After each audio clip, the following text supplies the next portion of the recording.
ซื้อมีเรื่องหั่นน่ะอ้อซื้ออิหยังอะนั่นมาเลซื้อมาเลยก็เหมือนทางซื้อเหตุการณ์มาเห็นตาเซหยังซื้อไปใกล้ล่ะเฮาปลูกหมอกไว้ในนาด้วยแลในหมอกเฮาทางนี้มาอันนี้เพิ่นฮ้องว่าหมอกขี้พี่นี่ในสรุแสงยิงสุซ้ำเต็กก่อนละในเมื่อไรเฮาหันสุเมื่อไรก็สุว่าแต่งตัวทางนี้ไว้เห็นตาเซเนาะสุในใกล้กะไก่แต่งตัวแต่ว่าเฮาในการแต่งตัวในเฮาคันเด้อเฮาอยู่ทุกๆทุกๆโหยุ่งโหยาวเฮ็ดซนหมอกซนให้ซนนาให้ไหนก็เฮาแต่แต่งตัวเฮ็ดติกลางเลยล่ะจั่งกลางเลย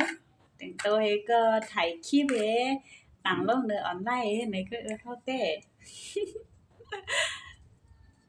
ค่ะยิ่งก็ได้เป็นแม่ค้าขายของในออนไลน์ค่ะขายไว้แบรนด์ของคุณหมอค่ะเนาะ